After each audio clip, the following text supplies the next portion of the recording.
रंजीत राय और आप लोग देखना शुरू कर दें जनगढ़ की आवाज़ में। अपने परम मित्र, अपने भाई समान स्नेह प्रदान करने वाले और शिक्षा को प्राथमिकता देने वाले, लेखपाल के पद को गौरवान्वित करने वाले, अब बिल्कुल अपनी जिम्मेदारियों के प्रति पूरी तन्मयता और ईमानदारी से कार्य करने वाले, इस युग में इतना सरल सहज और इतना सुविधा भोगी से दूर रहने वाले लेखपाल जी विष्णु दत्त सिंह जी हैं और ये इलाहाबाद पढ़ाई भी किए हैं विश्वविद्यालय से। आपका पहले पेट निकला था तोंत मध्य प्रदेश, वो अंदर दिखाई दे रहा है। लेखपाल साहब क्या कहना चाहेंगे? पहले मेरा वज़न 85 किलो था, आज से 3 साल पहले, और डबल एक्सल साइज का मैं टी शर्ट पहनता था।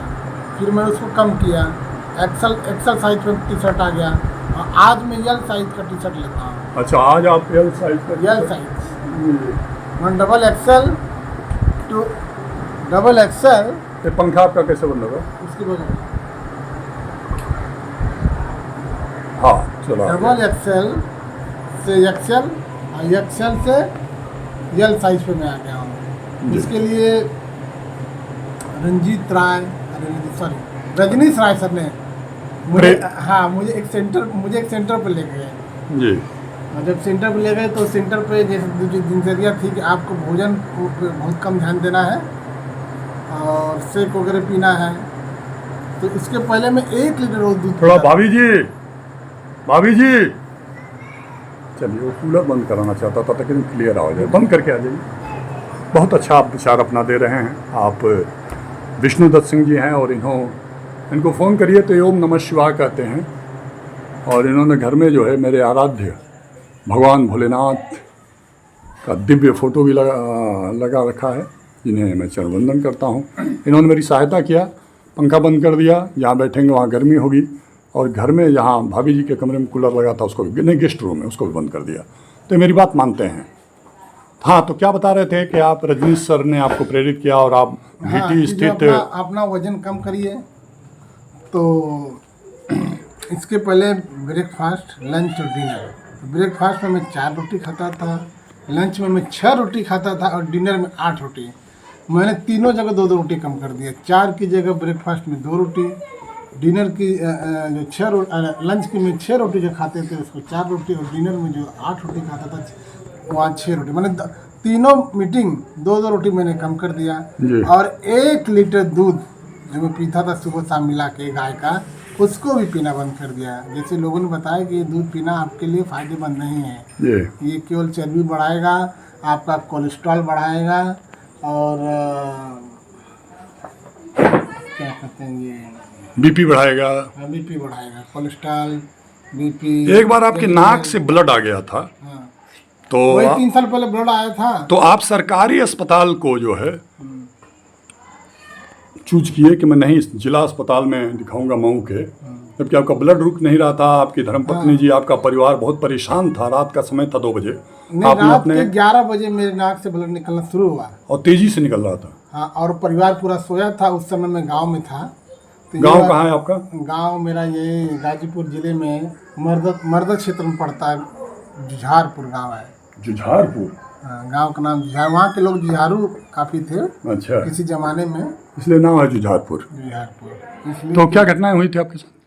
जैसे नाक से ब्लड निकलने लगा, ठंडी का मौसम था और 11 बजे निकलना शुरू हुआ और परिवार पूरा सोया था। तो हम सोचे कि भाई थोड़ा देर में रुक जाएगा, लेकिन निकलते निकलते लगातार निकलते 2 बज गया। तो हमको लग रहा है कि तो रात में ही मतलब हमारी मौत हो जाएगी। इसलिए मैंने अपने परिवार को उठाया। इतना तेज ब्लड हो रहा था? ब्लड थोड़ा निकल रहा था, लेकिन अनवरत निकल रहा था। लेकिन निकल जाएगा, कितना है ब्लड है, गंदा ब्लड होगा, खराब ब्लड होगा, एक्स्ट्रा ब्लड होगा, इसलिए निकलने दे रहा था। अपने परिवार को जगा भी नहीं रहा था, ठीक है। लेकिन जब 2 बजे तक लगातार जब 3 घंटा गिरा, तब मुझे लगा कि नहीं, अपने परिवार को जगाना चाहिए। इसलिए कि अब मेरा जीवन केवल मेरा अपना नहीं है, परिवार का भी उस पर तो हक है। वाह, क्या सुंदर। इस वजह से अब जब मैंने अपने पत्नी को जगाया तो आनंद फानन में तुरंत वो रोने गाने लगी। ये हुआ कि चलिए अब अस्पताल चला जाए। तो मेरे चचेरे भाई या और भी लोग जो है मुझे अस्पताल लेकर आए।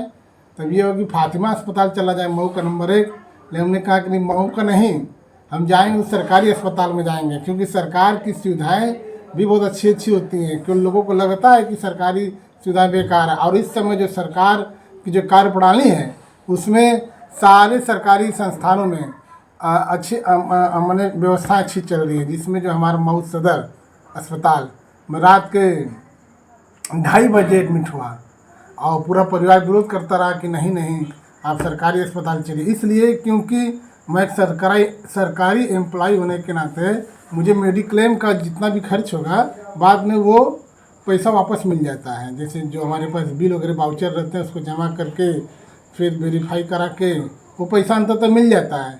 लेकिन हमने कहा कि ठीक है, अचानक जो हमारे साथ ये दुर्घटना हो रही है, 3 घंटे से लगातार ब्लड गिर रहा और मेरे जीवन और मरण का प्रश्न हो गया ना। 3 घंटा लगातार ब्लड गिरने का मतलब कि क्या वो आदमी बचेगा? अरे मैं देखा था भाई, वो रुई एकदम ब्लड से रंग और आप संयोग से उस समय वहाँ पहुँचे भी थे। कितने बजे रात को मैं पहुंचा था? 2:30 बजे, मतलब हाँ 2:30 बजे मैं, मतलब रंजीत राय पत्रकार ना, हाँ आपके मित्र। हाँ, मैं आपको एक मित्र के हैसियत से कि चलिए, कई लोगों ने कहा कि नहीं आप वहाँ जाएंगे, सरकार और जो है सदर अस्पताल वाले एकदम जो निकम्मे किस्म के होते हैं और ये रिफ़र कर देते हैं BHU CHU। मैंने हमने कहा कि नहीं, हमारा एक मित्र है रंजीत राय पत्रकार, अगर वो आ जाएगा तो सारा स्टाफ जो है अपनी जिम्मेदारियों के प्रति जागरूक हो जाएगा, जिम्मेदारी से जागरूक हो जाएगा। क्योंकि प्रशासन जो है वो एकदम प्रशासन से उच्च लेवल की पत्रकारिता। भाभी जी ये पर्दा गिरा दीजिएगा। हाँ हाँ बोलिए बोलिए। तो क्या प्रशासन? जैसे पर्दा गिरा दीजिए, पर्दा। हाँ, प्रशासन भी पत्रकारों से डरता है। ये इसकी डरता है या इज्जत करता है? इज्जत करता है। मैं अपने शब्द वापस लेता हूँ। प्रशासन भी पत्रकारों से मैंने उसकी इज्जत करता है और जो कार्य किसी माध्यम से नहीं, क्योंकि यहाँ कोई किसी से डरता नहीं, विष्णु भैया, कोई किसी से नहीं डरता है। अरे यहाँ पाप कर्म से नहीं, पत्रकार से सभी डरते हैं। हम जान रहे हैं ना पत्रकारों की। और रंजीत राय जैसे पत्रकार से, रंजीत राय पत्रकार जो एक जिनका नाम ही मतलब पत्रकारिता का पर्याय बन चुका है। उन्होंने जो पत्रकारिता को और इलेक्ट्रॉनिक पत्रकारिता मऊ में सोशल मीडिया को सोशल पत्रकारिता को एक नई ऊंचाइयां दी है। तो अब वहाँ पर तत्काल में मेरा जो है इलाज शुरू हो गया और मैं 24 घंटा तक एडमिट रहा। इसके बाद 24 घंटे के बाद मतलब वहाँ मैं जब पहुँचा तो वहाँ के जो डॉक्टर थे और जो स्टाफ थे, PN सिंह जी जो, हाँ वो सब एक्टिव हो गए। नहीं, एक्टिव तो हो ही गए, लेकिन वो बड़े चिंतित थे। क्योंकि एक पत्रकार के मित्र का मामला है और वो बार बार चाह रहे थे कि इनको दूसरी जगह हायर सेंटर ले जाए या हायर सेंटर। मैं आपसे निवेदन भी कर रहा था बार बार। तो फिर ये ईश्वर पे भरोसा था या जिला अस्पताल पे भरोसा था? सरकार पे भरोसा था ना, कि सरकार के पास जो मशीन एक से एक होती हैं वो काफ़ी महंगी होती है, जो प्राइवेट में भी नहीं होती है। लोगों को विश्वास नहीं, प्राइवेट उतना 3 करोड़ की मशीन नहीं लेगा, लेकिन सरकारी में जाइए 3 करोड़ की मशीन भी रखा रहेगा, आपको वेंटिलेटर पे रख दिया जाएगा फ्री ऑफ कास्ट। और यहाँ अगर चले जाएंगे तो 25,000 पर डे कर लेंगे सब। और फिर भी सरकार की मशीनों की तुलना नहीं कर सकते, ना सरकारी डॉक्टर की तुलना कर सकते हैं। बस ये लापरवाही एक ऐसा मतलब रोग है हमारे सिस्टम में। अच्छा, लापरवाही एक रोग है? हाँ, यही एक रोग है। अगर इस रोगों को हटा दिया जाए तो जो सरकार की जो सुविधाएं हैं, सरकार की जो संस्थाएं हैं, उससे अच्छा कहीं नहीं है और फ्री ऑफ कास्ट। जबकि मुझे फ्रेश आ गया और जबकि मुझे मेडिकल की सुविधा रहने के बावजूद और मैं अपने जीवन, देखिए फ्रेश है। और ये फ्रेश पीने की आपको कैसे लत लग गई? फ्रेश है जो चाय का विकल्प निकाला गया तो किसने आपको बताया? यही एक मतलब मित्र थे श्री रंजीत राय, उन्होंने नहीं, रजनीश राय जी ने। सॉरी, रंजीत राय अभी इस श्रेणी में नहीं आते। क्यों? रंजीत राय को पत्रकारिता के अलावा और जिम्मेदारियां दे रहे हैं। उनको तो और भी जिम्मेदारी है, लेकिन उन्होंने बताया कि फ्रेश वगैरह आप पियेंगे, ये शेक वगैरह पियेंगे तो इससे डिटॉक होगा। हाँ, इससे भी आपका जो है शरीर आप उनके संतुलित आहार आप इसलिए विश्वास किए कि आपके मित्र ने, रजनीश राय जी ने कहा। Thank you. क्या क्वालिफिकेशन है आपकी? चाय पीना शुरू कर दीजिए। मैं तो MA और B.Ed हूँ, लेकिन वर्तमान में जो है लेखपाल पद पे कार्यरत हूँ। अच्छा। और सारी सरकार की मेरे पास योजनाएं रहते हुए कि अगर प्राइवेट में भी करेंगे तो आपको जो है मेडिकल की पैसा बाद में मिलता है, शुरू में नहीं मिलता है, लेकिन पैसा मिलता है। इसके बावजूद मैंने जान की बाजी लगाई, इसलिए कि सरकार, अगर हम तो मान लीजिए बच जाएंगे, कहीं प्राइवेट में जाएंगे, वेंटिलेटर पर रख देंगे, ये कर देंगे सारी सुविधाएं, लेकिन जो गरीब तबका रहेगा अगर वो उसका क्या होगा। इसलिए मैं एक मिसाल, एक नज़ीर बनने के लिए मैं जान की बाजी लगाया था और संजोग से मैं कामयाब भी रहा। उसका प्रभाव क्या हुआ कि मेरे गांव का अचानक कोई बीमार कोई पड़ता है ना, और मैं गांव की तो नहीं बात कर रहा हूँ, वो अब वो सरकारी अस्पताल आते हैं, अरे वो का विष्णु भैया जो एडमिट भैया। वाह, आपने एक बहुत बड़ा संदेश कम दिया। से कम एक गांव के लिए तो मैं नजरी बन गया। और गांव वाले जो मुझे, दूसरे गांव वाले तो नहीं जान रहे हैं, लेकिन मेरे गांव वाले जान रहे हैं। जब तो कई बार मैं देखा, आपने वो शायरी प्रस्तुत करने का मुझे मौका दिया कि डुबा देता है कोई नाम तक भी खानदानों का, किसी के नाम से मशहूर होकर गांव चलता है, तुम्हारे कर्म से नई सबक लेंगी नई नस्लें, जो मंजिल वही पहुंचता है जो अपने पांव चलता है। डुबा देता है कोई नाम तक भी खानदानों का, किसी के नाम से मशहूर होकर गांव चलता है। वाह वाह। ओम नमः शिवाय जो मंत्र है, आप मोबाइल पे बोलते हैं कॉल करने पे, तो आप हेलो हाय हाय ये सब नहीं बोलते हैं? जैसे ओम नमः शिवाय से थोड़ा चाय लीजिए, आप फ्रेश पीजिए। सॉरी, चाय नहीं है, फ्रेश है। चुस्कियों के साथ आप लीजिए, चाहना चाहिए ना, और लुकाना चाहिए। आप वीआईपी हैं भाई, अरे मुंह पे लगा लीजिए। ओम नमः शिवाय का दो फायदा है। क्योंकि हम किसी को हेलो जब कहते हैं तो ये होता है कि हमारे आवाज का सिग्नल वहां तक पहुंच रहा है कि नहीं पहुंच रहा है, ये इसीलिए हेलो कहते हैं ना। तो उसकी जगह हमने ओम नमः शिवाय किया तो वो भी आवाज है, जो वहां पहुंचेगी तो समझ में आएगा कि आवाज जा रही है। और एक आप लोगों को कंफर्म हो जाएगा कि ये विष्णु गुप्ता है, विष्णु सिंह ही बोल रहे हैं। बात जो है, और उसमें एक और है, जैसे अगर सामने वाला बड़ा है तो हेलो के बाद वो भी हेलो कहेगा, भी अपेक्षा रखेगा कि मैं जो है नमस्कार प्रणाम कुछ कहूँ, हाँ। और छोटा है तो वो भले करेगा, लेकिन जब ओम नमः शिवाय में रहेगा तो वो तो छोटे बड़े का भ्रम भेद खत्म हो जाएगा। खत्म हो जाएगा। वो स्वयं ओम नमः शिवाय करके बात शुरू कर देगा। बड़े उच्च विचार हैं, भय और भ्रम खत्म हो जाएगा, भेद खत्म हो जाएगा। हाँ, अब बड़ा आदमी रहेगा, जैसे जो मुझसे बड़े रहेंगे, श्रेष्ठ रहेंगे, वे अपेक्षा रखेंगे कि अब ये हेलो के बाद अब ये प्रणाम नमस्कार बंदगी मुझे करें, तब आगे की बात शुरू हो। फिर एक बार और होगा, और ओम नमः शिवाय में ऐसा नहीं है, वो भी ओम नमः शिवाय कहेगा, और फिर मुझे उसके बदले में दोबारा उसको प्रणाम। बहुत बहुत धन्यवाद, आपने बहुत समय दिया। मैं 11 मिनट का वीडियो बनाया। आपका ये टेबल है विष्णु जी का, कहाँ से पढ़ाई किए हैं आप?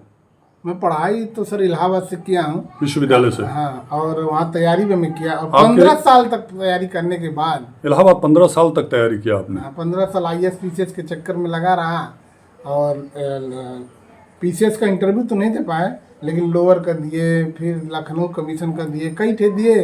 अब किसी तरह जब सरकार। आपके बैच के कोई अधिकारी हैं मऊ में पोस्ट? अब अधिकारी तो SDM है, RTO है, फिर यहाँ पर मऊ में भी DPO साहब श्री अजीत सिंह हैं, कई ठे अधिकारी हैं जी। हाँ, लेकिन आपके बैच के हैं? हाँ, मैंने साथ पढ़ने वाले, जैसे जो इलाहाबाद